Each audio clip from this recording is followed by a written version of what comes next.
ಇನ್ನು rowdy sheeter ಜೊತೆ cake cut ಮಾಡಿದ ಪಿಎಸ್ಐ ಸಸ್ಪೆಂಡ್ ಆಗಿದ್ದಾರೆ.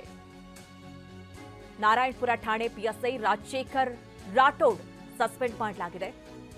ಯಾದಗಿರಿ ಜಿಲ್ಲೆಯ ಹುಣಸಗಿ ತಾಲೂಕಿನ ನಾರಾಯಣಪುರ ಠಾಣೆ ಪಿಎಸ್ಐ ಇವರು ಅಮಾನತು ಮಾಡಿ ಯಾದಗಿರಿ ಎಸ್ಪಿ ಪೃಥ್ವಿಕ್ ಶಂಕರ್ ಆದೇಶವನ್ನು ಹೊರಡಿಸಿದ್ದಾರೆ.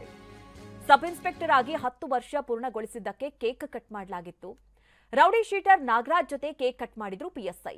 ನಾರಾಯಣಪುರ ಠಾಣಾ ವ್ಯಾಪ್ತಿಯ ರೌಡಿ ಶೀಟರ್ ಆಗಿದ್ದಾನೆ ನಾಗರಾಜ್.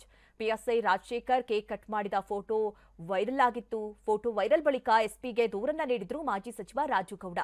ತನಿಖೆ ನಡೆಸಿ ಪಿಎಸ್ಐ ರಾಜಶೇಖರ್ನನ್ನ ಈಗ ಅಮಾನತುಗೊಳಿಸಿದ್ದಾರೆ ಎಸ್ಪಿ. ನೋಡಿ, ಆ ಫೋಟೋಸ್ಗಳನ್ನ ಕೂಡ ಗಮನಿಸ್ತಾ ಇದ್ದೀರಿ. ಆತ ರೌಡಿ ಶೀಟರ್ ನಾಗರಾಜ್ ಅನ್ನುವಂತಹ ವ್ಯಕ್ತಿ. ಪಿಎಸ್ಐ ಅವರ ಜೊತೆಯಲ್ಲಿ ಕೇಕ್ ಕಟ್ ಮಾಡಿರುವಂತಹ ವಿಚಾರದಲ್ಲಿ ಈಗ ಮಾಜಿ ಸಚಿವರು ರಾಜು ಗೌಡ ಅವರು ತನಿಖೆಗೆ ಆದೇಶಿಸಿದ್ರು, ದೂರನ್ನ ದಾಖಲಿಸಿದ್ರು. ಈಗ ಎಸ್ಪಿ ತನಿಖೆಯನ್ನ ನಡೆಸಿ ಪಿಎಸ್ಐ ರಾಜಶೇಖರ್ ಅವರನ್ನ ಅಮಾನತುಗೊಳಿಸಿದ್ದಾರೆ. ಈ ಬಗ್ಗೆ ಆದೇಶವನ್ನು ಹೊರಡಿಸಿದ್ದಾರೆ.